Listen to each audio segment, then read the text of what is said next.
hapon po sa inyong lahat. As always, we bring you conversations and stories on sports, pop culture, and everything in between. I'm Pauline Verzosa. Hi Pauline, I'm Lourdes de Vera. Sa ayaw man natin o gusto, andito na ang buwan ng Agosto. A new month with lots of possibilities in sight. This is Afternoon Delight.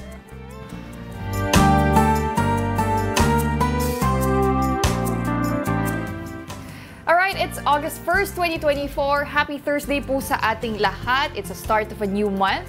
And sabi nga natin, 1 month to go, Burr months na. Pero bago yan, August muna. Yes. Nako. Ganun-ganun na lang, ano? Time flies when you're on the 10th floor talaga. Ano ko sabihin? Sa 10th floor? Kasi kasabihan ba yun? Yeah, pero actually, ang August is ghost month, ano? Yan ang pinag-uusapan din ng mga tao. Well, hindi naman ako naniniwala totally, but it's better to be cautious na rin, not make any major life decisions, di ba ganun daw yun? Oh, like getting married, ganyan. Siguro, yung mga pagsagot sa mga proposal, kasama ba dyan? Ganyan. Oo nga, paano kung natapat, no? Pero depende na lang naman yan sa inyo kung naniniwala po kayo sa Pag against you, huwag ka maniwala. Oo, tama. Ano yun? Tama, oo. Nako. And ang day daw na the worst day, as they say, for the ghost month is on August 18. At birthday ko yun. So, sabi ko, ano bang gagawin ko? Hindi na lang ako lalabas ng bahay.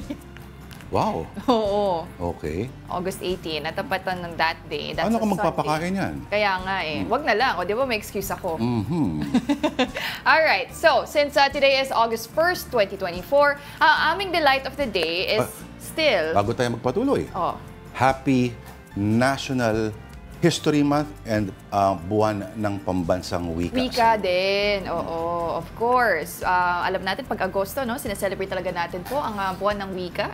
Alam mo na yan. Kikita ang mga nagbebenta ng mga costume para pang tinikling na costume at yung mga declamation contest. Normally, di ba, ganyan sineselebrate ang buwan ng Agosto. Ayan, di lang buwan ng wika, no? It's also History Month. It's also National Census Month, Farm Safety Month, National Electrification Awareness Month, National Lung Month, and also Breastfeeding Awareness Month. Breastfeeding Awareness Month. Kaya ngayon ang simula ng World Breastfeeding Week. It's August 1 to 7. Oo. So, marami palang sineselebrate pag August, no? And kasunod naman na linggo ay National Hospital Week. And 13 to 19 is National Language Week. Meron ding August 17 to 23. Made in the Philippines Product Week.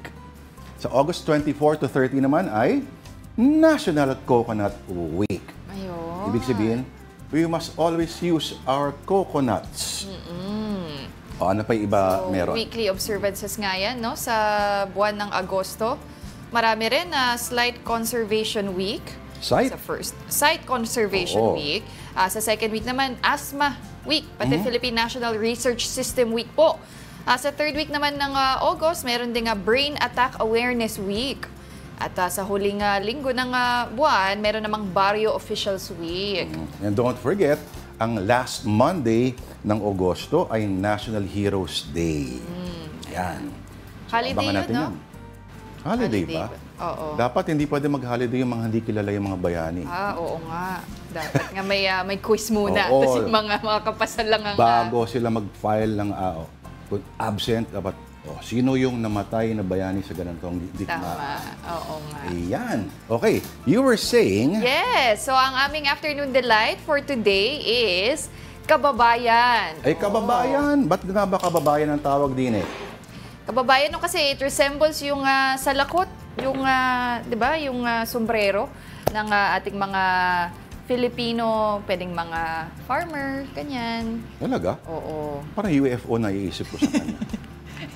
Or, pwede rin naman.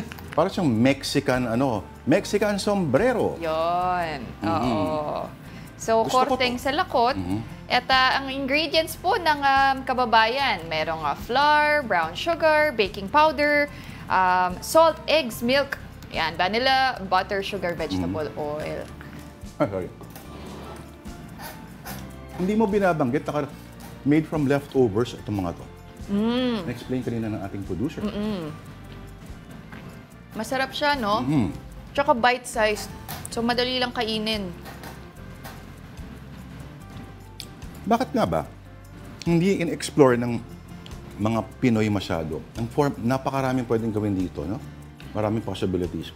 Pwede malagyan ng cheese, some nuts, mga fillings. Wala pa ba? Parang hindi wala pa siya pa. masyadong no? Wala nga ibang variation. Pero masarap siya, para siyang muffin na Muffin. Pinoy style. Pero ito, may katangian siya na may malambot at merong crunchy part. Di ba? Yung outer, yung outer part, medyo, hindi naman crunchy, pero matigas siya. Hindi kaya ba ng donut mo to? Hindi. So, ayan. So, parang buong week tayong may special on no? Bread special, afternoon delight special po. And tomorrow, ano kaya Nagbiro lang naman ako eh. Why not, Pwede diba? naman bukas ribeye steak. Parang iba naman. Wow. Diba?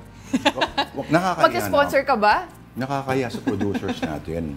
Okay. Huwag na tayo mag-ribeye steak tomorrow. Nakakahiya naman. Next. Kung mag-sponsor ka daw, why not?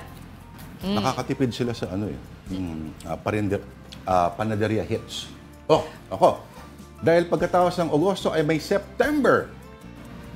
Alam na, mayroon ng nagsistretching na dyan ang ang patron saint ng Bear Months. Alam na natin. Warm up lang, sabi ni JMC. Si Jose Marichan, Diba ba yan? Siya yan. Stretching, oo. Warm Akala up ko pa si lang Jose daw. Akala ko si Jose Marie, season. It's the season for that. Ika nga. Oo.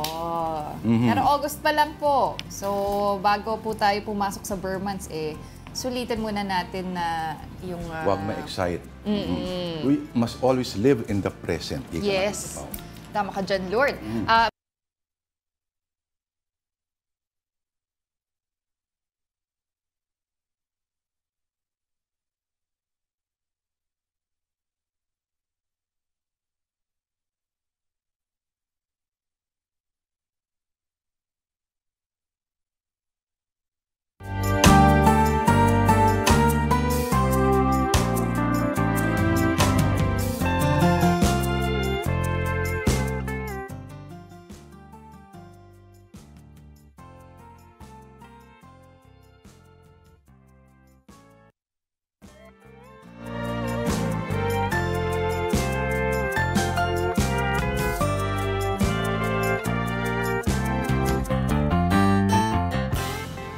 Founding anniversary pala ng BIR ngayon. August 1. Oo. Nagbabalik po ang Afternoon Delight dito po sa One News. Ako po si Lord De Vera. At ako naman po si Pauline Verzosa. Thanks for staying with us. Okay, on to our top story. The Philippine Coast Guard has ramped up efforts to seal the valves of sunken MT Terra Nova off Bataan. All right? News 5 correspondent Mon Gualvez reports. Dinodoble na ng mga diver ang pagtatapal sa 24 na valve ng lumubog na motor tanker Terra Nova sa Limay, Bataan. Yan daw ay para wala nang tumagas kapag sinimula ng siphoning o paghigop sa karga nitong 1.4 million liters ng industrial fuel oil. We do not rush yung operation kasi ayaw po natin magkamali. Sa sea surface survey ng Philippine Coast Guard mula sa coastline ng bayan ng Limay patungo sa Ground Zero o yung pinakapinaglubugan ng tanker, wala na masyadong makita mga lumulutang na langis. Pero may nakalagay pa ring oil spill booms. Nakapwesto rin ng salvor ships at iba pang barko ng Philippine Coast Guard, pati na yung barge na may bit-bit ng siphoning equipment. Ito yung MT Helena Marie. Ito yung sister company ng lumubog na MT Terra Nova. At sakaling magsimula na yung siphoning, dito ilalagay yung mga mahihigop namang mga langis. Susuriin naman ng Coast Guard ang nakita ng environmental group na Greenpeace na bakas ng maitim na langis sa bahagi ng Manila Bay malapit sa Ross Boulevard. We do not discount, sir, na yun po yung mga oils na nakatakas na. Pero kailangan po nating i-check, i-test yung mga langis na yun kung talagang dito po siya galing at ipa-confirm po natin. Mahigpit ding binabantay ng provincial government ng Bataan ang 9 na coastal towns ng probinsya na nakaharap sa Manila Bay. Oras daw kasing umabot sa kanilang pampangan langis, hindi bababa sa 14,000 mangingisda ang maapektuhan. Kaya naman maingat din daw sila sa pagdedeklara ng fishing ban sa ilang kalapit na bayan ng Limay na una na nagbawal mangisda sa sakop nitong katubigan. As reported, visually, wala pa rin naman silang nakikita na oil spill or sheen na ganun kalapit sa kanila, yung 4 kilometers nga na pinag-uusapan or recommended. Ang pinaka-report lang kanina ng Orion, ang nakita po ng mga bantay dagat is mga 14 kilometers away from the coastline of Orion. Yun nga lang, problemado na ang mga fish vendors sa ibang bayan. Tumumal daw kasi ang bentahan dahil sa takot ng mga mamimili. Sinasabi naman namin, tignan nyo naman, ang ganda-ganda. Wala talagang langis na kasama yan. Tulad doon ito, bangus, wala naman hong langis. Wala hong amoy. Walang amoy bangus. Inaaral na rin daw pagbibigay ng ayuda sa iba pang mga apektado maliban sa mga taga-Limay. Pero sabi ng mga otoridad, huwag matakot kumain ng isdang naahango sa bataan. And as per BFAR naman, as per BFAR, since sila yung expert dito, it is still safe. Wala pa pong dapat ikabahala ang publiko. Nagsasagawa na rin ng pagsusuri ang Department of Health sa tubig sa mga probinsya ng Bataan, Bulacan at Pampanga. Tayo po ay nagtetest na ng mga groundwater natin para matiyak natin na safe po yung mga tubig na iniinom ng ating mga kababayang nasa komunidad na mga apektado. Hindi pa man tapos ang problema, may panibagong oil spill pang pinangangambahan mula naman sa sumadsad na isa pang barko sa bayan ng Mariveles. Ayon sa Coast Guard, nakalagay sa mga drum ang dalang diesel ng motor vessel Merola 1 na hindi pa tukoy kung gaano karami. Hindi naman daw ito malagyan ng oil spill boom dahil mabato ang bahagi ng dagat kung saan ito sumadsad. Now, lawyer Buko de la Cruz weighs in on Attorney Harry Roque's accountability regarding the house in Benguet where 2 individuals linked to offshore gaming operations were arrested. De la Cruz told One News's Storycon that what's most important is to determine who controls the house and who benefits from the rental of the said property. Now, Roque earlier admitted to being an incorporator of the company that owns the structure, but he criticized attempts to associate him with POGO operations. Kung ito ay meron siyang partisipasyon o may control, siya ang may-ari in the loose use of the word may-ari, no, or owner, no. Kasi pag sinabi mong hindi ako ang owner kasi nakarehistro yan sa pangalan ng isang kumpanya na ako ay merong stocks, it's just playing semantics. Ang nais tukuyin ay kung ikaw ay may kinalaman, no, sa paggamit ng itong mga fugitives na ito o itong mga nagtatagong POGO executive sa bahay. And now here's a quick rundown of more stories on One News. The DPWH admits it lacks a comprehensive and integrated master plan to address flooding in the country. Secretary Manuel Bonoan said that since they took over in 2022, the agency only has master plans for 18 major river basins. He added that they have been working on these and updating them to include factors like climate change. Transport Undersecretary Andy Ortega said they will pursue the Public Utility Vehicle Modernization Program. That's despite a Senate resolution calling for the program's suspension. For his part, LTFRB Teofilo Guadis III said the program will proceed as long as there is no directive coming from the president. And Senator Grace Poe denies that she was offered to replace former DTI Secretary Fred Pascual. While she would consider any opportunity to contribute in other ways, Poe says the Senate remains her priority. Pascual resigned from his post yesterday to return to the private sector. Alright. Ano na kaya nangyari sa raid sa mga POGO hubs? No? Of course, the President has spoken at binibigyan ng end of the year para ipasara ang lahat ng POGO. Pero, okay, tuloy-tuloy pa rin ba? At ano kaya ito tinatawag nila parang mala Jason Bourne daw, na head ng isang POGO hub? May 5 passports. Para po dyan, makakausap po natin si Undersecretary Gilbert Cruz ng Presidential Anti-Organized Crime Commission. Magandang hapon po, Yusek, si Lord po at si Pauline.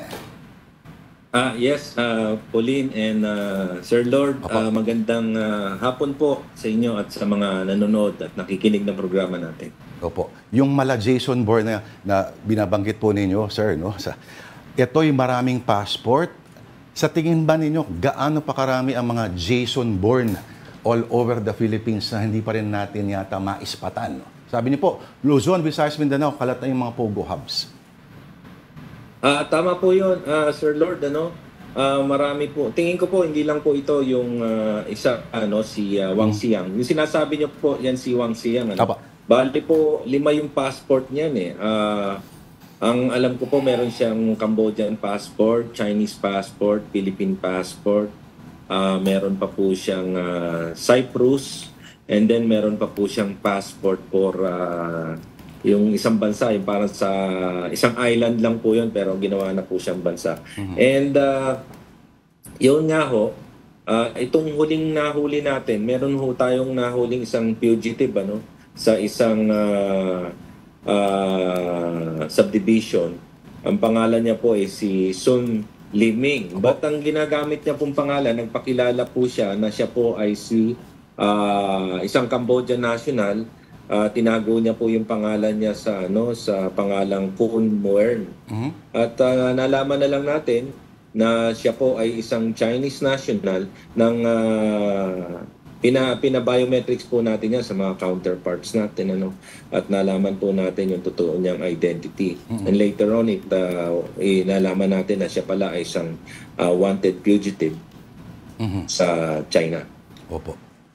Yusek, sabi nga po ni PBBM sa kanyang SONA speech na kailangan na iba ng POGOs at cease all operations na by the end of the year. And in a statement, sabi niyo, Yusek, enough naman yung 5 months na yan. But how do you intend to really maximize yung 5-month period na ito? Ano po yung mga plano ng PAOK para matiyak na by the end of the year, wala na talagang POGOs? Kasi po, ganito yan. Ang ginawa po namin, yung approach po dyan will be parang, it's a whole of nation approach na gagamitin po natin yung lahat po ng government agencies na responsible po para mapatigil po natin itong mga illegal POGOs. Like, halimbawa po yung DILG po, yung PNP, yung NBI, yung Bureau of Immigration, nandyan na rin po yung DSWD. Kailangan din yung local government po kasi yung hinahabol po natin na 402 na mga illegal POGO na nag-ooperate pa rin po hanggang ngayon despite hindi naman wala po silang mga lisensya, ito po ay nakakalat sa buong Pilipinas.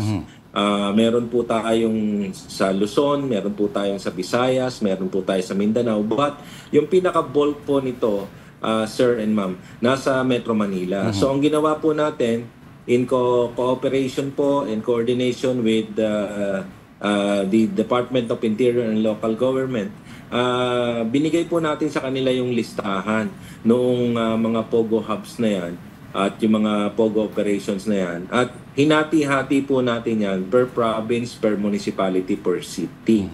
So, since alam po sa tingin po na kasi namin na ito pong mga POGO na to ay hindi naman po pwedeng hindi malaman ng ating mga local government. At kung hindi naman po nila alam, pwedeng sila na rin po ang magpasara o manghuli. Kasi sa dami nito, Sir Lord and Ma'am Grace, masyado pong marami to. Ang PAOK kasi hindi ho ganun karami, nasa 40 plus lang po kami. At normally po, nangihiram lang po kami ng mga tao from the Philippine National Police and the National Bureau of Investigation. So, ang ginawa po ni SILG Ben Harabalas dito, hinati-hati na po niya in by region, by province, para po meron naman pong magawa yung mga local government units. Opo. Matanong ko lang, Yusek, kahapon po, recently nagsalita si Juan Ponce Enrile at sinabi na hindi raw napag-aralan, supposedly yung Pero kayo ho ba ay may mga info, kumbaga may mga bansa na may dahilan kung bakit matagal na nilang pinaalis ang mga POGO na ito? Meron ho ba kayong, at siguro sir, at least nakausap at counterpart, para sa mga bansa na dating may mga POGO, successfully siguro na napaalis sila, kung anong strategy ang kailangan nilang gawin kung may counterpart po kayo doon, sir? May experience po nila? Opo, may mga bansa po kasi na, like halimbawa po, yung China po, talagang totally ban sa kanila, ayaw nila yan. So, talagang nagtatakbuhan mo sa ibang bansa. And then sa Cambodia po, ganun din ang ginagawa nila. unti-unti po pinapaalis na nila. Sa ibang bansa po talagang parang guerrilla operation na yan eh. Hindi na ho tinatanggap yan, ano. Yung mga nakakausap ko, Lord, doon sa mga doon pag ako ay nagpupunta sa isang conference with the other law enforcement agencies from the other countries, yun ang sinasabi nila na kailangan magkaroon ng ban. And then after the ban, tuloy-tuloy na operation. And nakakatuwa nga kasi alam nila, Lord, na ang Pilipinas ang isa sa pinakamaraming POGO operations. And sabi nila na maganda yung ginagawa nating crackdown dito sa mga POGO operations na ito. Tapos ang dami nating na ipapadeport. Sa atin kasi yung napadeport na natin, nasa 2,000 na tayo, no? Kulang-kulang 2,000 yung napapadeport na natin. And marami na tayong nahuli. So sabi nila, maganda yung ginagawa nyo, but kailangan talaga rito yung whole support ng government. Kasi hindi pwedeng isang agency lang ang gagalaw dito. Or else, yung agency na yan, natalo ng sindikato dahil sa dami ng koneksyon niyan, dami ng resources, dami ng pera. Sabi niya, madaling babagsak yung agency na yan. Kailangan talaga ang buong puwersa ng gobyerno ang gumalaw para matanggi. Yusek, you said sa isang interview na isasama nyo na po si former presidential spokesperson Harry Roque sa investigation ng PAOK in relation sa mga POGOs because of the development nga na sinabi niya sa Senate na hindi niya kilala yung 2 taon na naaresto sa Tuba Benguet, but he has interest po sa corporation that owns the house. Yusek, can you elaborate more kung ano yung angulo na tinitignan niyo dito sa investigation na isasama na po si Spokes Harry Roque? Ayun nga, kasi yan po yung development yesterday during the congressional hearing. And when we were asked kung ano yung gagawin namin, sabi namin, of course, former spokesperson Harry Roque will be part of the investigation kasi nga, inadmit niya naman na may interest siya rin sa bahay na yon. And of course, di ba sa batas natin, when you are caught na nakakuha ng kriminal dyan sa loob ng bahay mo, or you are parang hiding someone, check natin kung really may kinalaman siya, or is he really harboring a criminal inside sa bahay niya, no? And kailangan nating matanong siya, although yesterday it was stated na merong agreement, meron silang parang contract as lessor and lessee, So titingnan natin kung ano talaga yung participation ni former Secretary Harry Roque. Okay. Sir, sa isang interview dati na banggit din po ninyo, alam natin na ang dokumento, what led them to Benguet ay yung mga natagpuan din nila sa Porac, sir, Pero okay, may binanggit kayo dati, sir, na may mga nahuli, may mga nakita po kayong mga images na kung tutuusin lang ay hindi pwedeng ipakita sa public dahil masyadong matindi. Pero, sir, tayong tatlo lang naman nag-uusap-usap muna dito. Ano po yung para sa inyo, yung pinaka traumatic na nakita po ninyong image po ng mga biktima ng mga pogong ito? Alam, matagal po kayo sa kapulisan and you've probably seen every kind of savagery available sa mga crimes sa inimbisagan po ninyo. Pero ano po yung para sa inyo, this draws the line at ikagagalit nyo talaga? Alam mo, tama ka doon, Lord. I've been in the service for almost 38 years and nakakita tayo nung binarel for some reason dahil nagalit siya, o kaya sinaksak because may mga motivation bakit niya sinaksak. But ang di ko matanggap at yung sinabi kong baka di rin matanggap ng ibang tao is yung merong pinaglalaruan na isang tao, parang pinipingpong siya. Wow. At tapos instead of ay ping-pong paddle ang gamit is yung machete ang dala. Wow. Then pinapatakbo sa I don't know kung ayun nga, siyempre, sa corridor, which is alam mo namang maliit ang corridor, saan tatakbo yung tao na yon, di ba? And then, one thing pa, yun nga, habang nagtatawanan yung mga nanonood, di ba? So, hindi na makatao eh. And then, the other one is,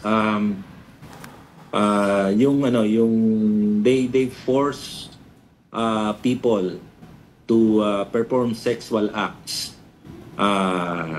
sa harap nila na sila nagtatawanan.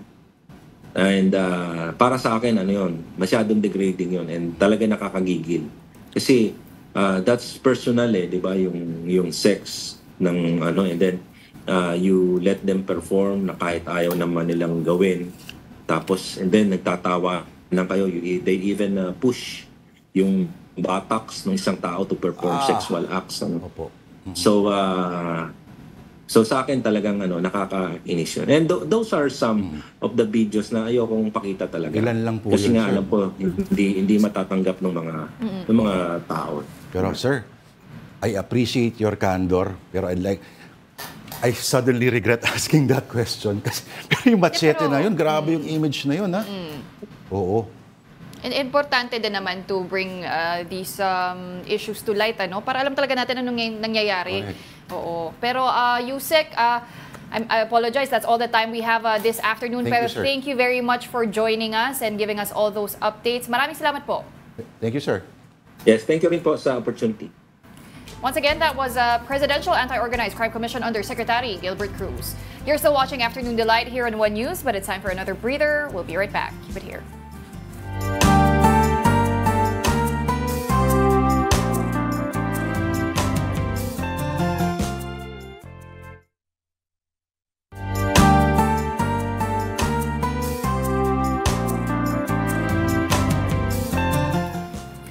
You're still watching Afternoon Delight dito po sa One News. I'm Pauline Berzosa.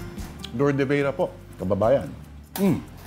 Okay, ito po, a 45 peso per kilo rice will be sold in Selecadiwa store starting today, August 1st. And for the details, we have Mobile Journal Francis Orsio over the phone. Francis, marami bang pumila kanina? Nasaan ka ba? Anong Kadiwa store ang pinagre-reportan mo ngayon? Yes, Pauline, Lord, kaninang alas 8 ng umaga, nag-umpisa yung official launching ng Rice for All program ng Department of Agriculture. Pero as early as 7 a.m., marami na tayong nakita kanina mga nakapilang mga senior citizens. Nang nakausap natin sila, sabi nila gusto nila mauna sa pila para matapos agad at makaunang maka-avail ng mga murang bigas nga na ibinibenta, including this 45 pesos na well-milled rice at imported. So bahagi ito ng programa ng Department of Agriculture para nga makatulong dito sa tuloy-tuloy daw na inflation na nangyayari sa bansa. Pauline, Lord. And Francis, yung kaibahan ng 45 pesos dun sa 29 pesos na bigas, ito yung imported, tama? Yes, Pauline. Kanina nga pinagkumpara talaga natin yung pagkakaiba and yung quality difference nitong 45 pesos sa 29 pesos. Itong 29 pesos, dahil ito ay stock mula sa National Food Authority or NFA, may mga ilan kasi silang stock na luma na at ibinebenta ngayon. Pero sabi naman nila, kapag iniluto mo ito, maalsa pa naman daw at maganda din yung pagkakaluto. Pero yung 45 pesos, ito yung mas better na bigas na ibinebenta nila dahil makikita mismo doon sa bigas maputi, tapos walang mga dilaw-dilaw na butil, tapos mabango din yung amoy. Yun yung pagkakaiba nilang dalawa. Pero ayun nga, kung titignan natin yung mga presyo ng bigas na yan, and if we compare them doon sa presyo ng bigas sa merkado, talagang malaki yung diferensya at mas makakamura yung mga mamimili. Okay. Francis, pahirit lang ako isa. Ito bang pinuntahan mo kanina, meron ulit bukas at sa susunod na araw o parang per announcement lang ito? Yes, Lord. Yung pinuntahan natin kanina sa Bureau of Plant Industry yun sa Malate, Manila. Sa ngayon, nasa 4 pa lang na Kadiwa stores nagbebenta ng tig 45 pesos na bigas. Kabilang yang sa Bureau of Plant Industry sa Manila. Nandyan din yung Food Terminal Incorporated sa Taguig City, sa Potrero, Malabon City, at sa Liano, Caloocan City. Pero sinabi naman ng Department of Agriculture na inaasahan na madadagdagan pa yung mga Kadiwa stores na magbebenta ng tig 45 pesos na bigas. Pero itong tig 29 pesos na bigas, Lord, tuloy-tuloy yung pagbebenta ng TA dyan sa mga Kadiwa stores nila. Sa ngayon, nasa 17 Kadiwa stores yung merong tig 29 pesos na bigas, including dito sa Metro Manila at yung mga ilang kalapit na probinsya natin, Louie. Ayan, malaki talaga matitipid ng mga customer, no? For now, maraming salamat, Mobile Journal, Francis Orcio. Konti na lang, aabot na sa 20. Alright, and as promised, buong linggo na mga schools, ang tema natin para sa ating I Saw the Signs. Because naming is the first act of creation, sabi nga ng isang manunulat.